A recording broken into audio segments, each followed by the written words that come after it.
Because Nintendo Systems wants to promote their newest game before Zelda takes over on the Switch, we have another banner for Three Houses. We got a bit of a Blue Lines theme featuring regular Sylvain and Felix, plus Ingrid is getting the rearmed spot with her timeskip outfit from Three Hopes. I don't think they really care about mixing younger and older versions of the students at this point. Heck, they technically have 2 timeskip outfits to make outs out of now. Last unit on this banner will be normal Rhea. In most routes of Three Houses or Hopes, Rhea and the Church are often paired with Dimitri and crew because A, they ain't joining Edelgard, and B, Claude's doing Claude stuff. We'll discuss every unit here, including new skills. As a heads up, the data miners have found upcoming banners for Golden Week. They appear to be Hero Fest versions of all 6 Choose Your Legends groups. They also come with tickets, so plan carefully. Back to this banner, the first to focus unit is Sylvain. You can get him at 4 or 5 star rarity, and after the banner is over, he will demote into the 3 to 4 star pool. Poor Sylvain is the 4-star focus unit for a second time. He will be an Axe Cavalier with 40 HP, 44 attack, 35 speed, 37 defense, and 23 res. Very impressive attack stat, and this puts him in sole second place for highest attack Axe Cavalier. It will be paired with 35 speed, which isn't crazy, but can still be used into slower tanks. Sylvain has decent defense to take some hits, but res is definitely a bit iffy, especially if he's getting doubled. Now, if you do want to go for a tankier build, Sylvain does have super boons in both defensive stats. For old skills, we got Moonbow, Attack and Defense Catch 3, and Spur Attack and Defense 2. This is technically the easiest way to get Spur Attack and Defense 2, but Spurs haven't exactly been popular for a while. Attack and Defense Catch 3 is nice, but it's also on 2 heroic rail units. First time in the demo pool though. For his weapon, Sylvain brings the Allied Axe Plus, 14 might, and essentially has the effects of Joint Drive Attack and Joint Drive Defense. Plus 4 attack and defense to allies within 2 spaces. The user also gets plus 4 attack and defense if near allies. This hybrid support weapon is not really new. It's the exact same as Grim Zealot's Love Candelabra Plus. If you want a support buffing weapon, then feel free to stack more buffs on top. Otherwise, lots of other options for battle. If you want to keep the style of the Allied Axe for Sylvain, you could do a support build with any combination of Spurs or Drive C skills and Sacred Seals. We do have a Spur Attack and Defense 2 Sacred Seal if you want to stack those. You could also use Joint Drives or Distance/Close Guard for larger buffs in a 2-space range.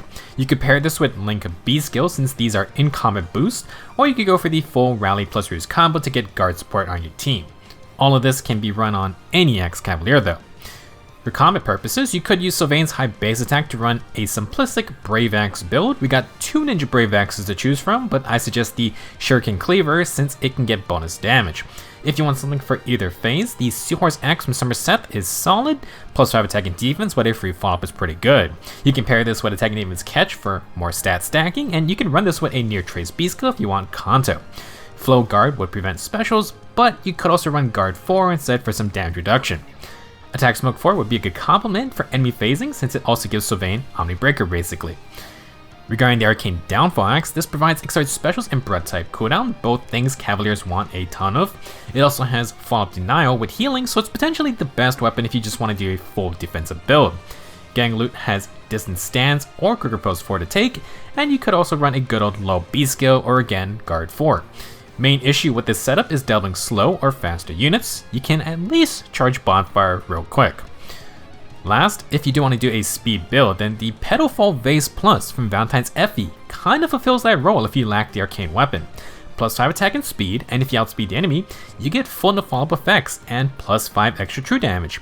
You're not going to need flow skills, so Near Trace Kanto or Lows or Guard 4 can be used. I would highly suggest a Speed Menace C skill for any kind of speed build, and obviously a speed boosting Sacred Seal. If you're really on a budget, double speed and defense catch 3 in the A slot and Seal slot isn't terrible. Overall though, Sylvain is definitely not a crazy new demo. He is pretty similar to Somerset, trading speed and res for higher attack and defense. There are a lot more inheritable axes to use that are free to play obtainable. Unbound, Rain, Stout, Pledgeon, maybe even the Slang Hammer. A lot of budget weapons if you're just looking for a build project. Our next unit is regular Rhea. Instead of giving the Archbishop her sword and shield, Rhea is once again a dragon. This time she's a Cutlass Infantry Dragon with 40 HP, 44 attack, 16 speed, 42 defense, and 46 res. Rhea has a res super boon, and if I can do math this time, then that means she will tie Little Lucius for the highest res in the game. Stat records continue to inflate to absurd levels this year. Not a lot of surprises though, Rhea continues to min-max for low speed. For old skills, we have Glimmer, and Rhea will carry over True Dragon Wall from last year's Fallen ult. As a refresher, True Dragon Wall can get up to 60% DR for the first fight in a phase, and then it drops to the usual 40% after. If you bring another dragon or beast ally, Rhea will heal 7 HP after combat and at the start of each turn. Unlike her Fallen ult, which can get a very large single hit damage boost, Revealing Breath will focus a little more on defense. Excites special triggering if foe initiates or has more than 75% HP. Rhea gets +5 tall stats, a free follow-up attack, inflicts guard on the foe, and she will reduce the damage of follow-up attacks by 30% of her res stat in combat. So for the most part, lots of common tank abilities, and Rhea can once again attack twice if not stopped. New to the game is that instead of getting a big percent DR against follow-up attacks, Rhea gets flat DR. With this weapon only, she hits 51 res. 30% of 51 is 15 flat damage reduction on follow-up attacks. If True Dragon Wall is up, then like Brave Dimitri, you get percent DR with flat DR, and that is a powerful combo. It's only for follow-up hits, but I would discuss why Rhea's kit as a whole has good synergy. Part of the reason comes with this new A skill, Attack and Res Scowl 4. If foe initiates combat or has more than 75% HP, grant +7 attack and res to unit, and if the foe uses an offensive damage special, and the user has 5 or more res than the enemy, inflict +1 cooldown on the foe right before their first attack.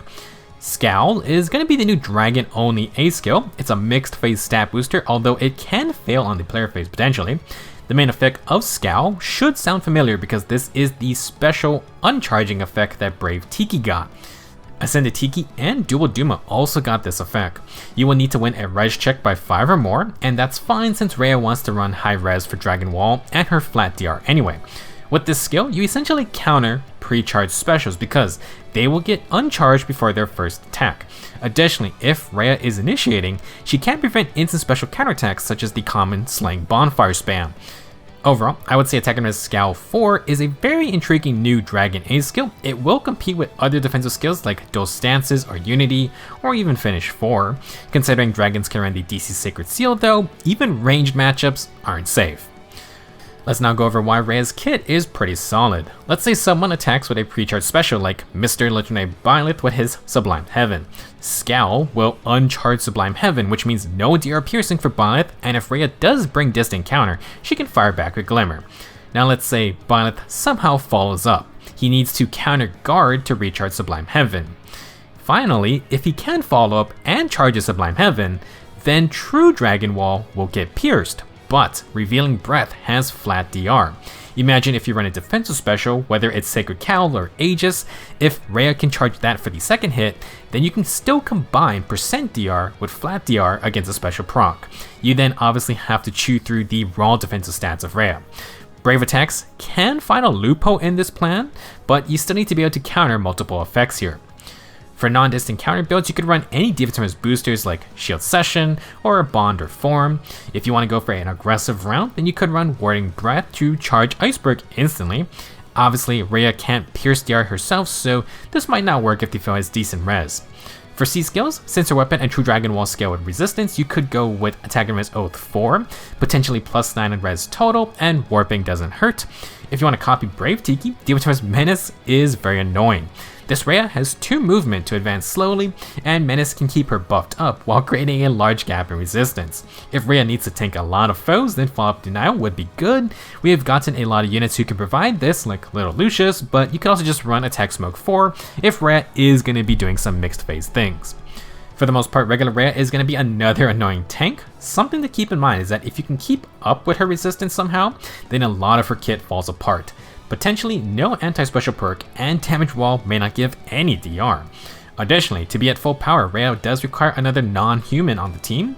You could pair her with one of her own armored ults, maybe to cover ranged matchups. Our next unit is going to be regular Felix, who is definitely one of the more anticipated characters for sure. In 3 houses, Felix is a goddamn monster, and his crest probably activates 10 times more than anyone else for bonus damage. If it's not his crest activating, it was a crit, and not uncommon was both activating at the same time.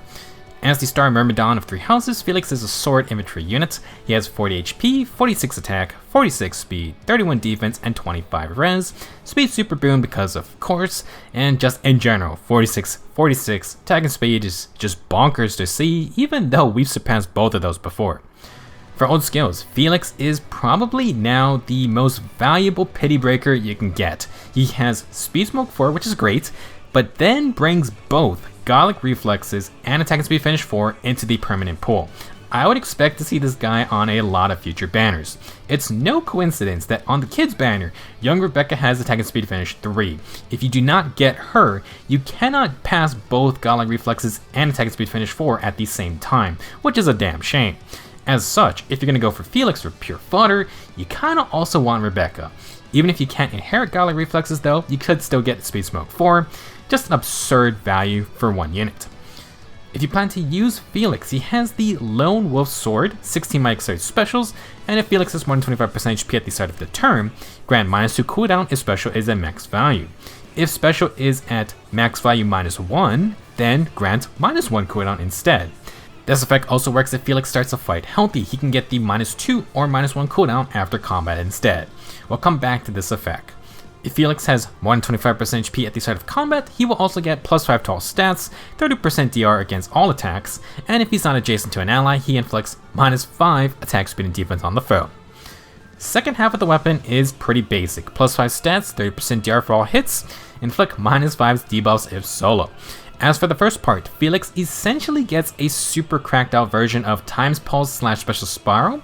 In the context of Godlike Reflexes, all you need to know is that if the guy has 125% HP, he will have the special ready. With Slaying, Godlike Reflexes is on 2 cooldown. You start the battle at full HP and specials at max value, so Felix gets -2 cooldown. If he enters a fight healthy, then after combat, if Godlike Reflexes is on 2 cooldown, you get 2 cooldown. If it's on 1 cooldown, you get -1 cooldown. Doesn't matter, it will recharge. This applies to anything that has 2 cooldown with the Slang effect. If it's a 3 or 4 cooldown special, then it's possible to get no cooldown after combat. However, Felix will always guarantee it at least goes to 1 or 2 cooldown. It will also start the turn the same way. For new inheritable skills, Felix brings Attack and Speed Bulwark 3. Like the other variants, the Super Obstruct effect not only blocks melee units, but range units as well, keeping them from advancing through nearby spaces. It will inflict -4 attack and speed on the foe in combat, and after combat you get 7 HP healing. This is the best bulwark for a speedier frontliner, since you get attack and speed debuffs. However, personally, I don't think this is the best skill for Felix. He already has 2 of the rarest and strongest newer skills, so this one feels a bit tacked on just for the sake of having something new.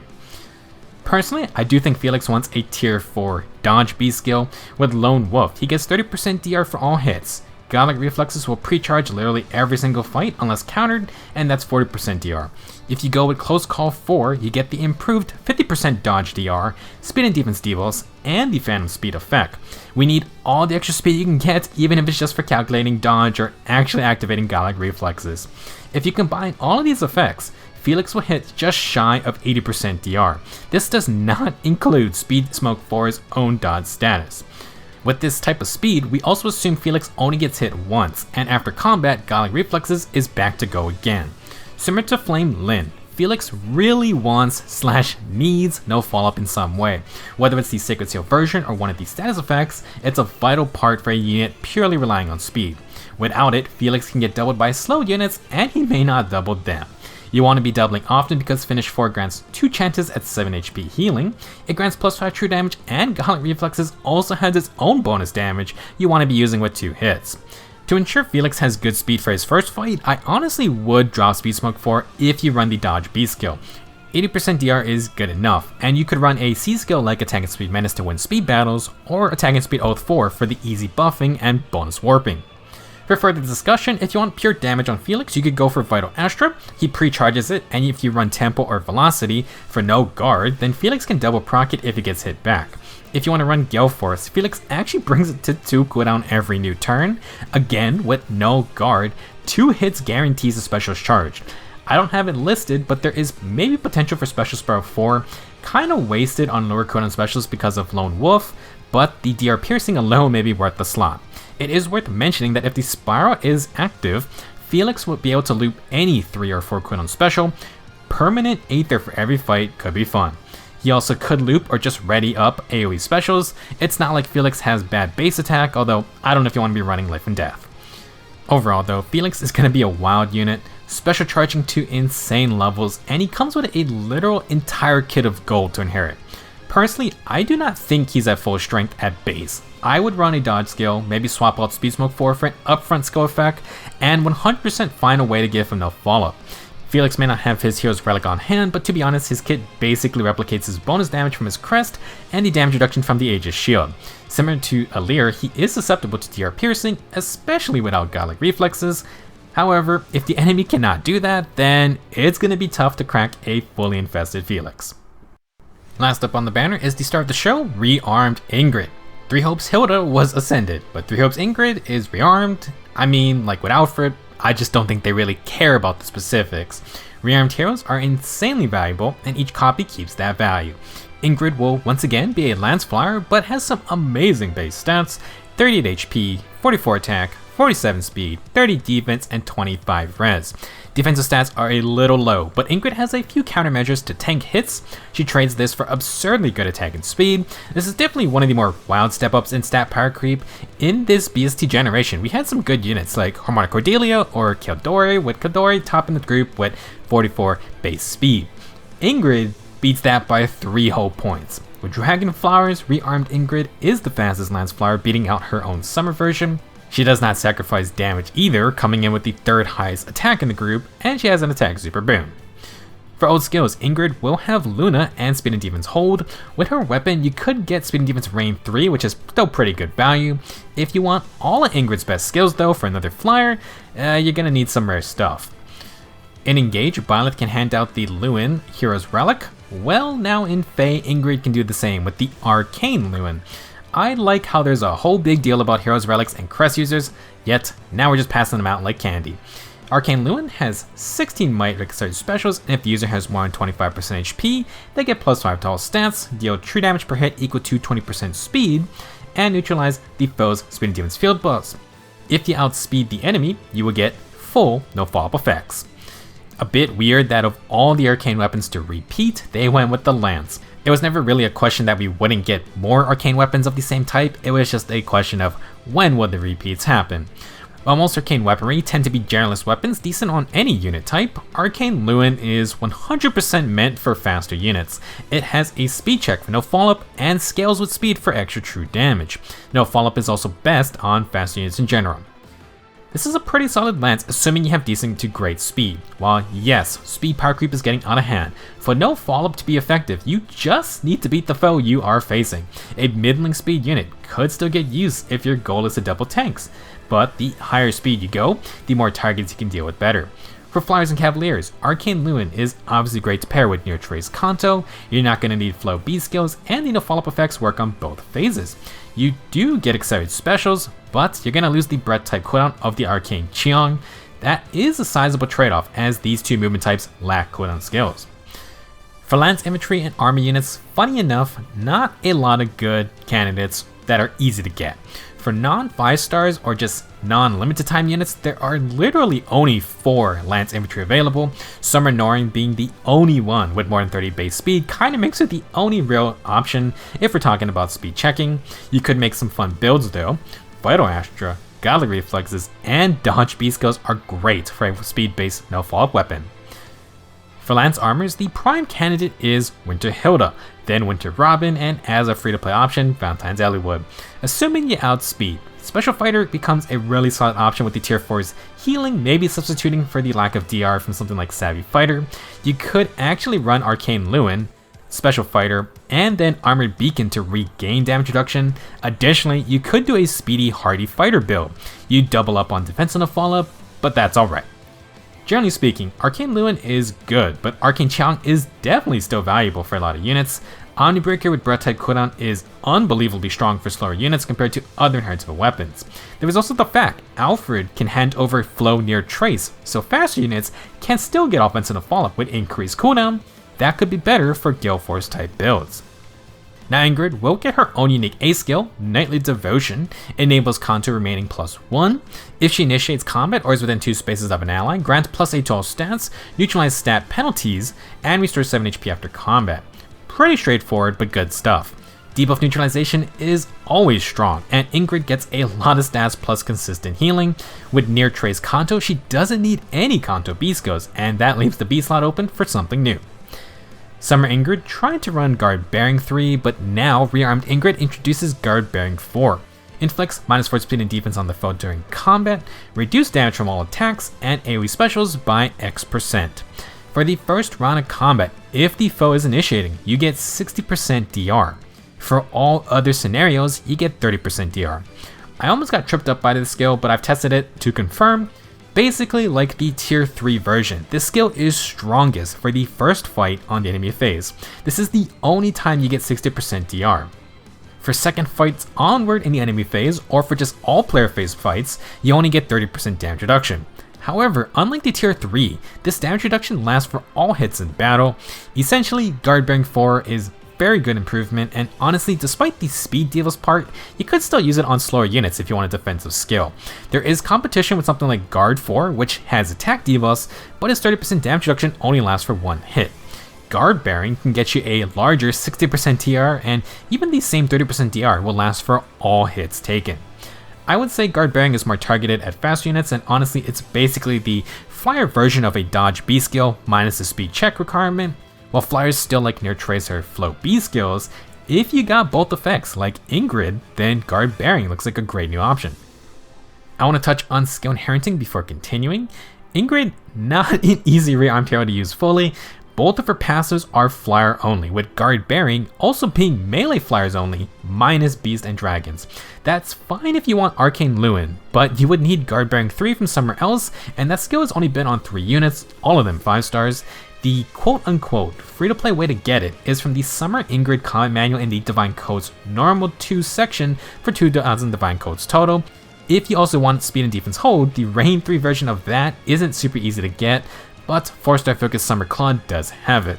It's expensive, but you could get Arcane Luin, Guard Bearing 4, and Speed and Defense Hold in one go. Sadly for non-flyers, if you want the Arcane Luin with other skills, you have to give Ingrid other things instead, like Oath 4 or Menace. In terms of playstyles, obviously Ingrid is still all about speed.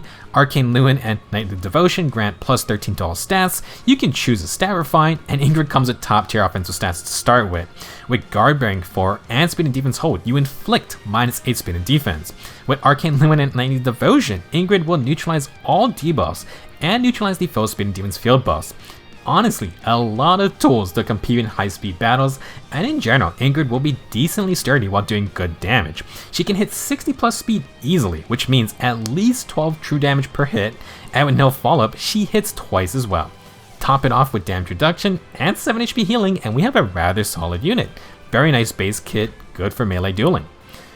For secret seals, you could do speed and defense catch, or perhaps attacking speed solo. Guard 3 might not be bad since Ingrid is open to special counterattacks. You could also do Heavy Blade for higher cooldown specials, including Gale Force. This Ingrid has pretty good base attack to make it work, although you could get more attack boosting skills to help. While Speed and Defense Hold is great, you technically can get more true damage with a speed buff. Attack and Speed Oath 4 or Attack and Speed Menace help in general for speed checks if those hold debuffs aren't enough for you. Personally, I would keep Guard Bearing because this is Ingrid's DR for both phases. Guard 4 is a viable replacement, I would say.